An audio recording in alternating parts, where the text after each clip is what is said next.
Hello, YouTubers, and welcome to. This is your host, Brenda.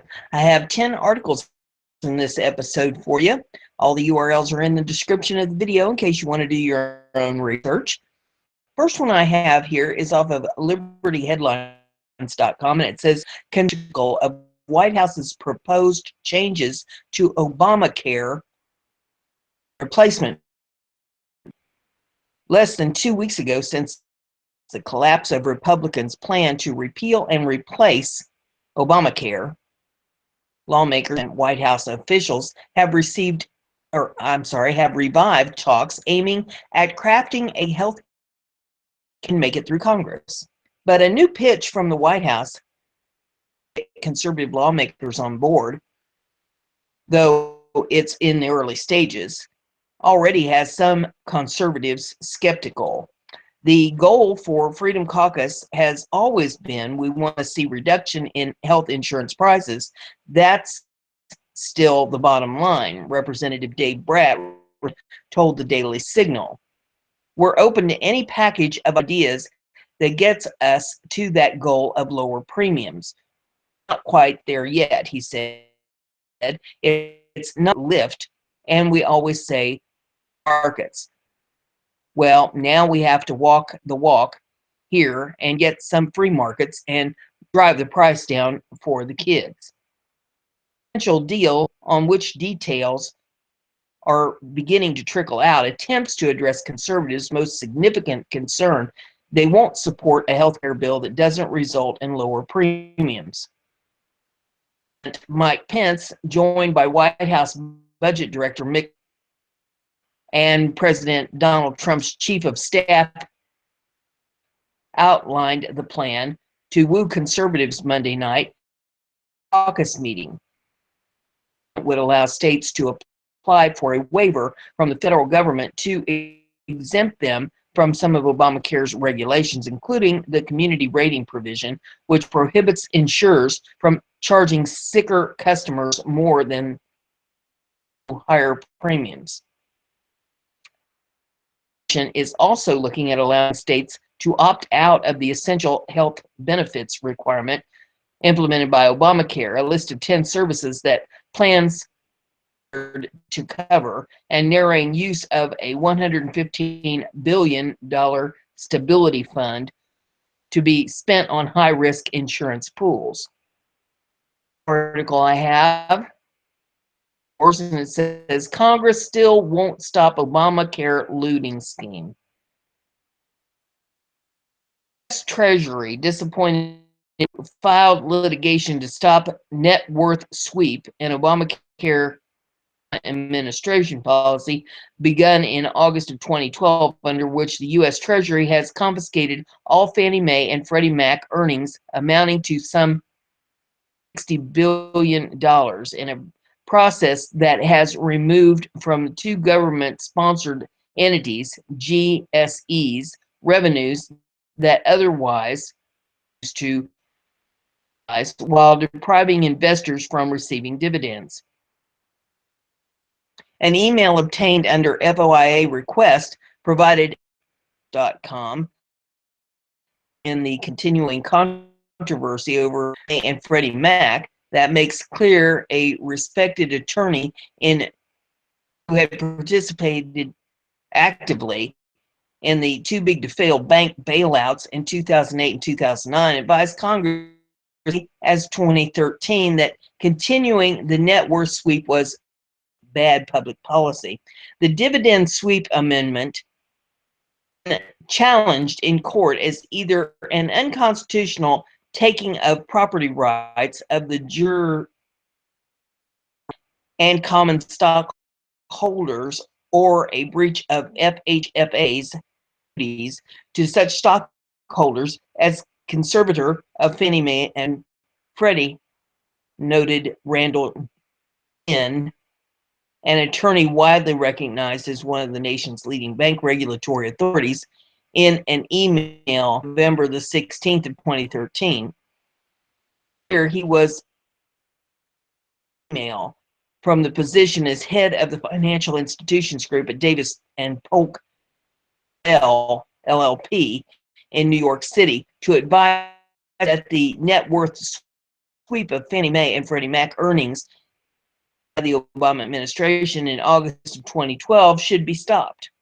While I have taken no side on these arguments, I believe the dividend sweep amendments will undermine the confidence of investors in the rule of law, not only in Freddie and Fannie, but also financial system more generally, and potentially have an adverse effect on financial stability in the United States and public policy, Gwynn stressed. Through phone calls to parties referenced in the email, Infowars.com has confirmed that Gwynn's email dated November the 16th of 2013 is authentic.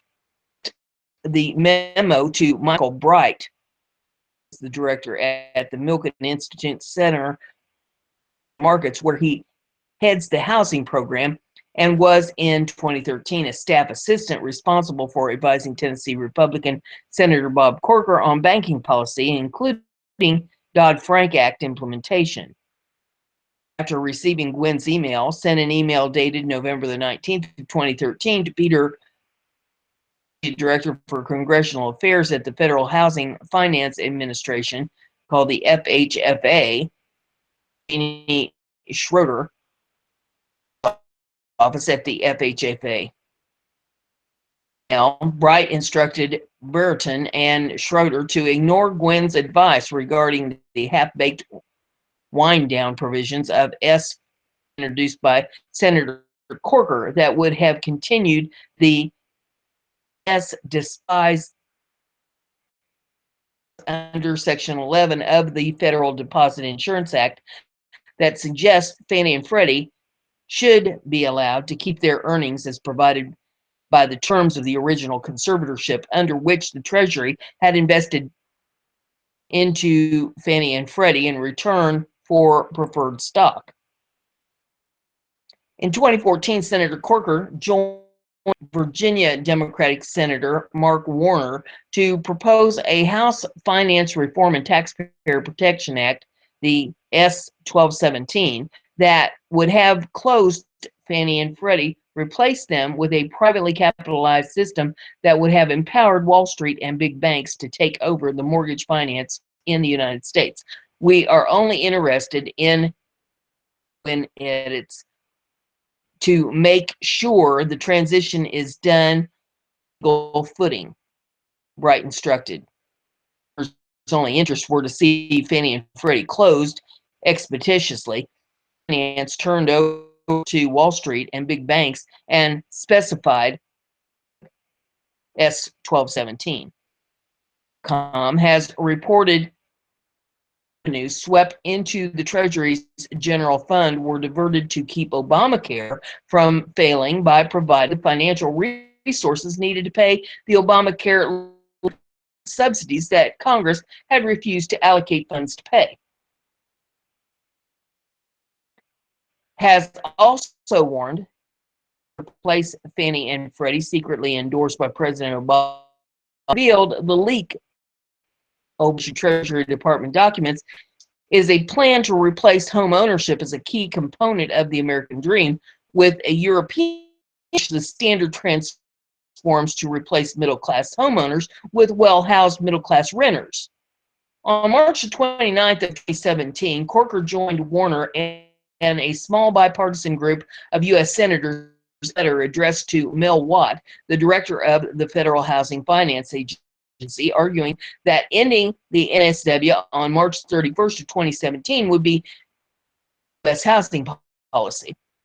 The letter insisted that allowing Freddie and Fannie to retain earnings to recapitalize would be counter to legislation Corker and Warner have advanced to close the GSEs as part of a plan to overhaul the U.S. housing finance system by turning over mortgage finance responsibilities to Wall Street.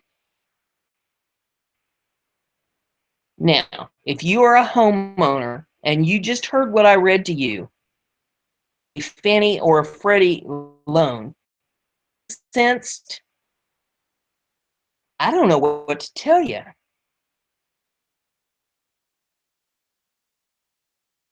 One of those loans and I saw how fast I could get that sucker paid off and get out of that. And I would advise you to do the same if you happen to be in one of them. About them just hitting you left, right, and sideways. Where to start with that is that you're paying on your federal insured loan, and they're putting that toward the Obamacare. While if you happen to be in Obamacare, you're having to pay these high premiums, and you're also having to pay these high deductibles to go to the doctor. And if you're not enrolled in it, then you are having to pay you through the IRS on top of on your mortgage. Turn around and screw you out of your house if they possibly can figure out how to do that and put you to being a renter. See, I don't even know where to begin. Wow. The next article I have, I'm just going to move on. The next one's off of Western Journalism. Sessions seeks to dismantle Obama's plan to control local police departments. President Barack Obama attempted to extend his influence beyond his presidency has received another blow from Attorney General Jeff Sessions. In a memorandum made public this week, the Justice Department to review agreements the Obama administration made with police departments who had been subject to high-profile incidents involving police officers. The agreements were the first step to developing orders to change police practices. The Justice Department sought a 90-day delay in a case in which the Obama administration worked with Baltimore city officials to develop a consent decree there that was by the controversial Freddie Gray case, in which a young black man died while in police custody. Sessions said in his memo that while local control and local accountability are necessary for effective policing, it's not the responsibility of the federal government to manage non-federal law enforcement agencies.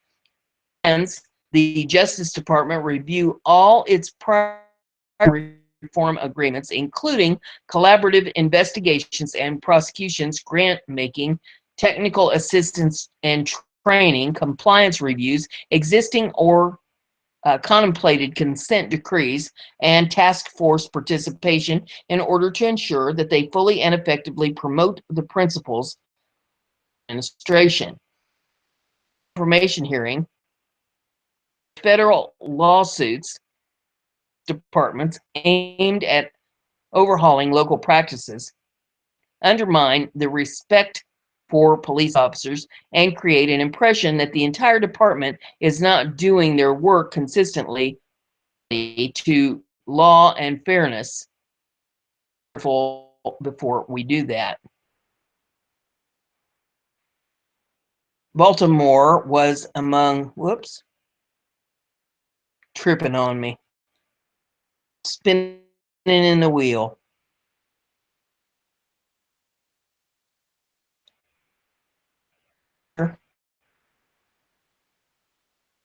Baltimore was among the cities targeted by the Obama administration after police conduct triggered violent confrontations with citizens. Consent decrees in which police promised to make certain changes were reached with 14, including Ferguson, Missouri. Baltimore was reached in the waning days of the Obama administration. A similar agreement was in progress with Chicago, where police were scolded by the Obama-era Justice Department for excessive use of force. The actions taken by Sessions were applauded by police and castigated by activists. Attorney General Sessions, Milwaukee County Sheriff David Clark said in a statement, "Every one of these decrees is baseless and motivated by the cop-hating Obama administration and his race hustlers and Loretta Lynch, said Clark. These decrees tie the hands of law enforcement, thereby increasing crime and cost taxpayers, Clark continued. The losers are the good, law-abiding black people who disproportionately bear the brunt of taxation due to less assertive policing strategies. It is accepted in this country until Obama's Civil Rights Division policing is a state and local responsibility and not that of the federal government, said Bill Otis, a professor of law at Georgetown University and a former United States attorney. Barry, president of the Fraternal Order of Police Union in the United States, told Fox News the FOP approves of any review that will benefit the departments and the men and women of law enforcement.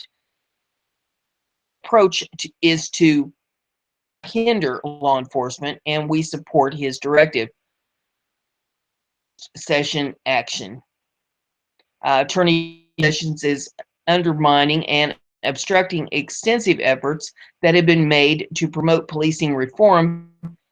Set of the most broken country, countered Kristen Clark, who lives the Lawyers Committee for Civil Rights under Law. Mayor Catherine Pugh and Kevin Davis, the Obama administration, to develop the consent decree, opposed any delay in its implementation. Much has been done to begin the process of building faith between the police department and the community it seeks to serve. Any interruption in moving forward, effect of eroding the trust that we are working hard to establish. Chicago Mayor Rahm Emanuel indicated that he would move forward that have been proposed for his city's department, regardless of whether there is a formal order in place. The next article, Liberty headlines, and it says, Trump, Congress overturn Obama rule on hunting and fishing. President Donald Trump on Monday signed legislation into law that overturns a U.S. Fish and Wildlife Service rule that purported wildlife but undermined Alaska's authority to regulate fishing and hunting on federal, state, local, and private lands. While advocates of the rule say restrictions are needed to promote methods, those opposed say it gives federal government too much control over public lands.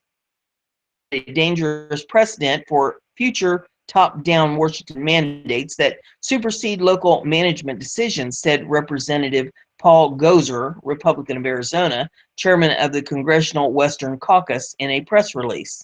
The rule significantly expanded the power of the Fish and Wildlife Service and reversed many years of practice and laws from Congress. The Alaska Statehood and the Alaska National Interest Lands Conservation Act designated Alaskans to manage wildlife on public lands, despite the land being technically under federal control.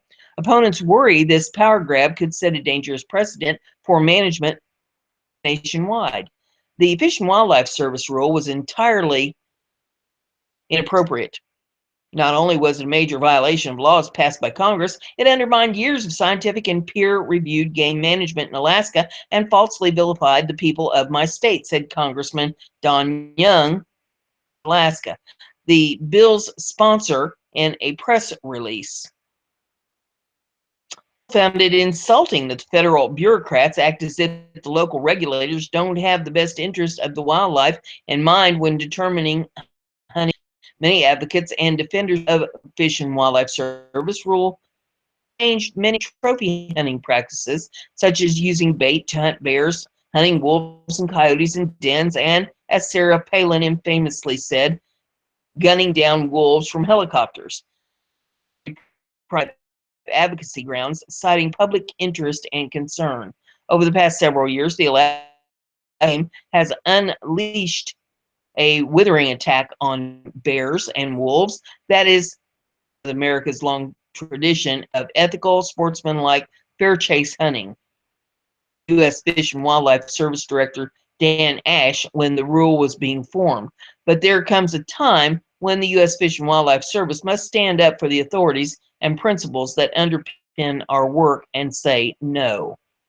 The wildlife management didn't share the same concern, saying that these hunting practices increase the moose and caribou populations, which provide food for rural Alaskans. The Obama administration never ceased to amaze me when it came to trampling upon the promises made to the Alaskan people, and this rule blow to the rural residents of my state, said Representative Young. Wildlife activists, however, see the opposition to the rule as a primarily a defense of controversial hunting practice. Right issue. It's a choice animals on federal lands and declaring open season on them, wrote Kathy Kangas, the board of the Humane Society of the United States, in an opinion piece. All that I have is off the BizPac Review.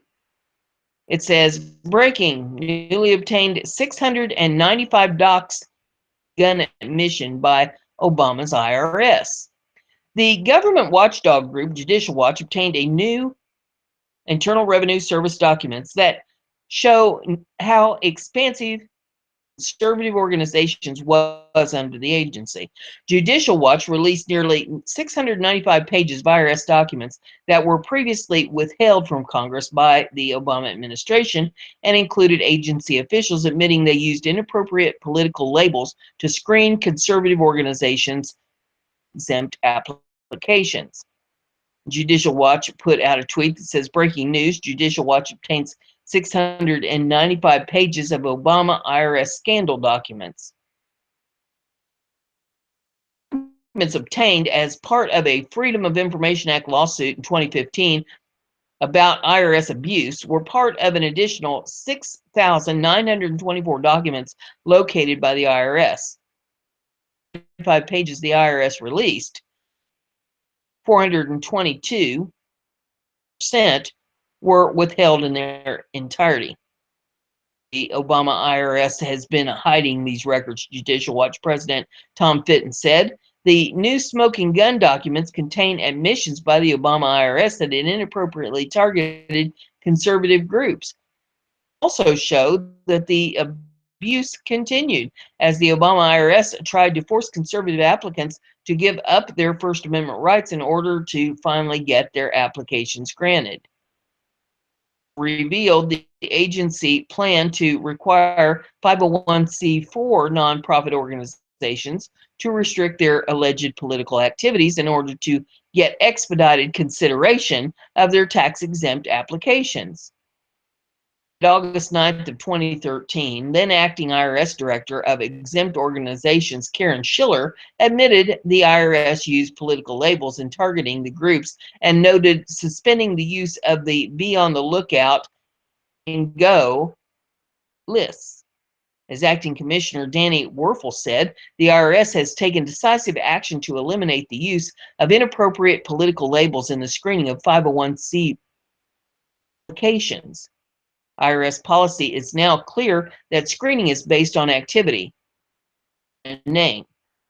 The new steps were outlined in the June 24th report.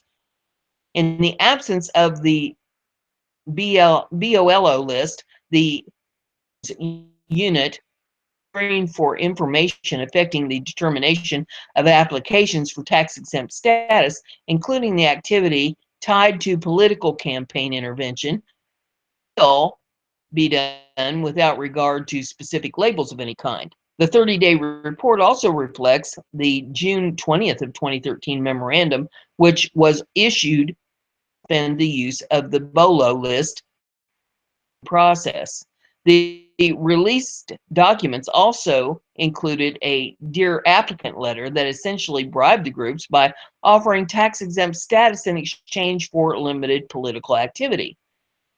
Expedited process is currently available only to applicants for 501c4 status, with applicant applications pending for more than 120 days, 28th of 2013. That indicate the involved in political campaign intervention.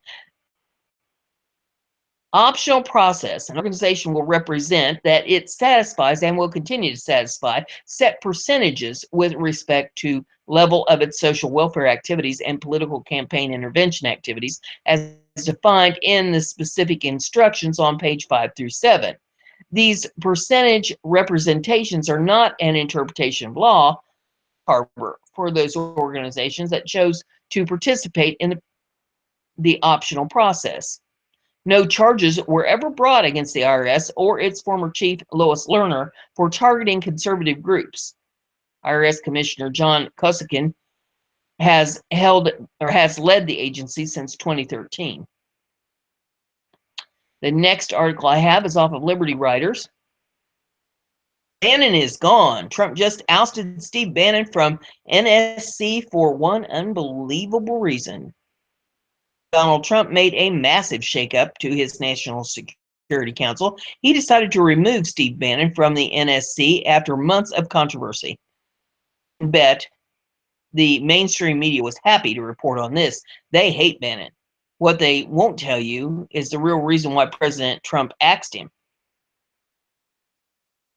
Bannon already completed his job. According to a senior White House official who spoke to Daily Mail, Bannon's job on the NSC was to de-operationalize General Mike Flynn when he took over so he didn't get caught up in the Susan projects. Well, now Mike Flynn is a distant memory, and Susan Rice and all of her policies have been disgraced. Basically, there is no more need for Bannon on the NSC. To top it off, General McMaster, when he took over for Mike Flynn, that he was welcome to change the staff, even remove Bannon from the council if he saw fit to do so. So yes, Steve Bannon is gone, but it's not because of the leftists and their propaganda. It's because Donald Trump didn't need him in that role anymore, plain and simple. Off of Liberty Writers. After Obama gave kill order for bald eagles, look what Trump did to save them. No, Obama hated America while he was president. All that allowed for bald eagles to be killed or injured in the thousands by high-speed turbines or wind turbines. Obama passed new regulation that allowed for these 4,200 of these birds per year, according to the Washington Times. Then Trump stepped in.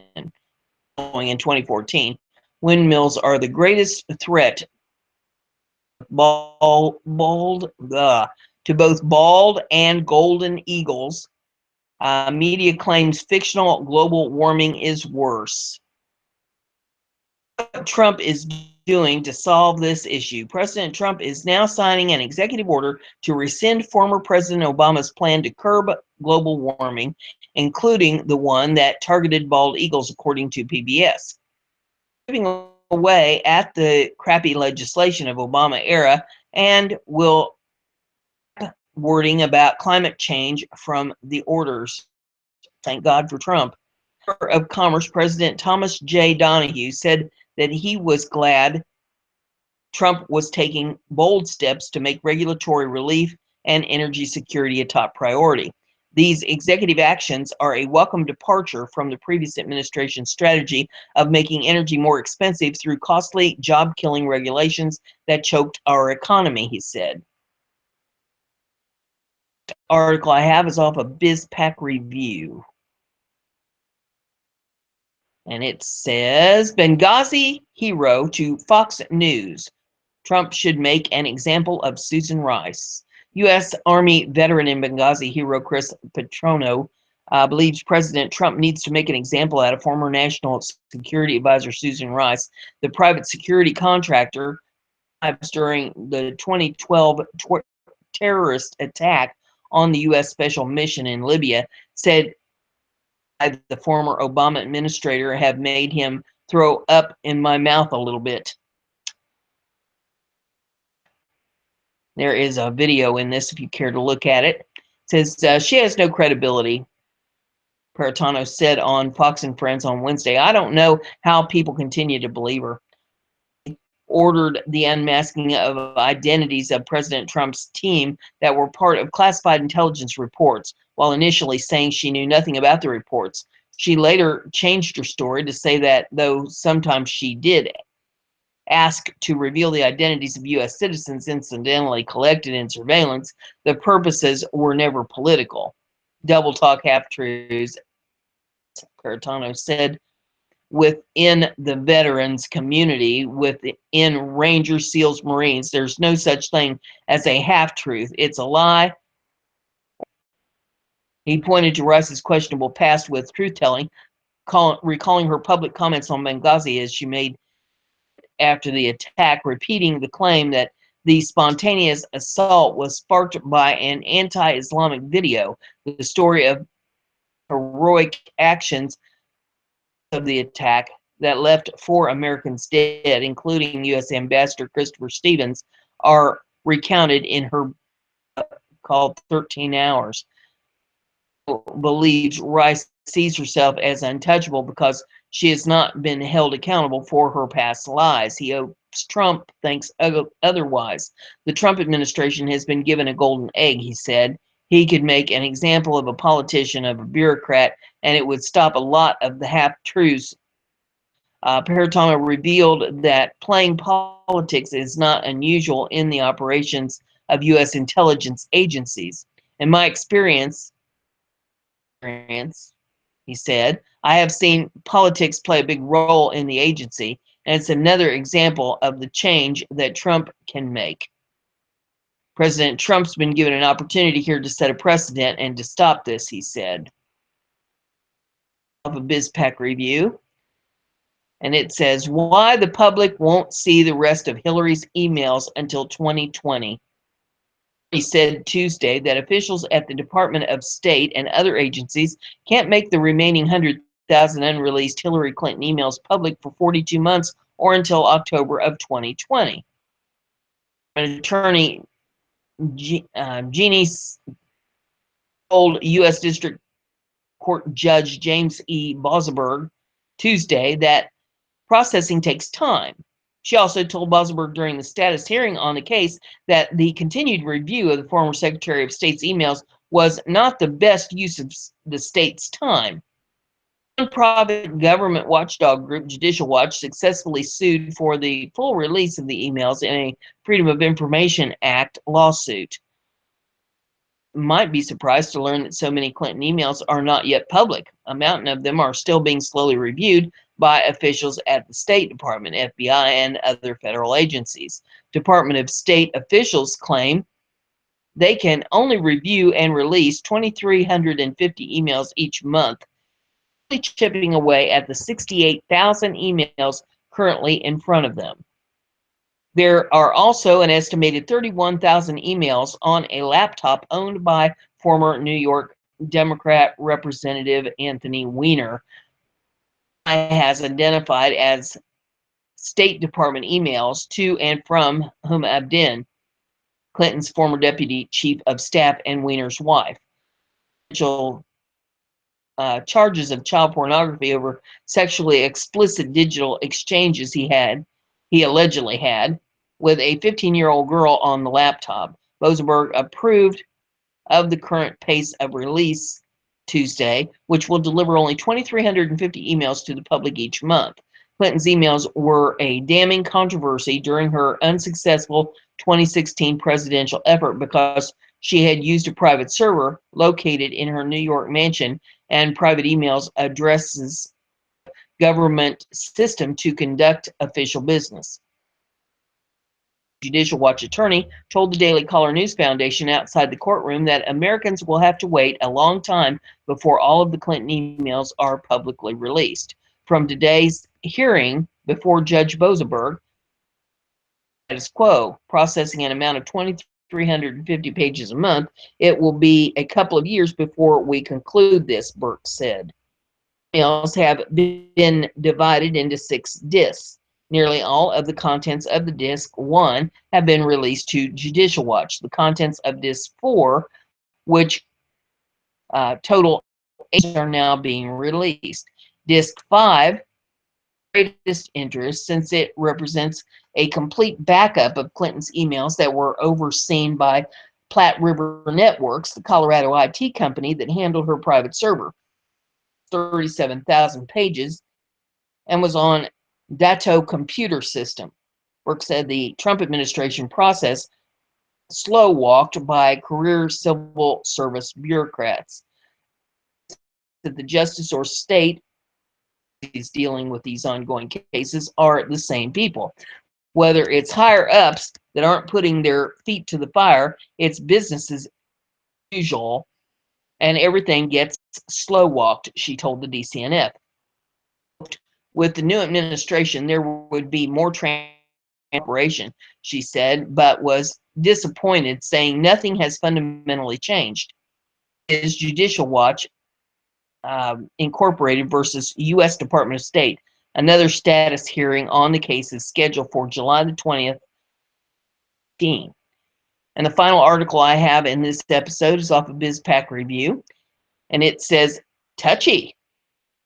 Investigative news site throws major fit when Spicer calls it a left-wing blog.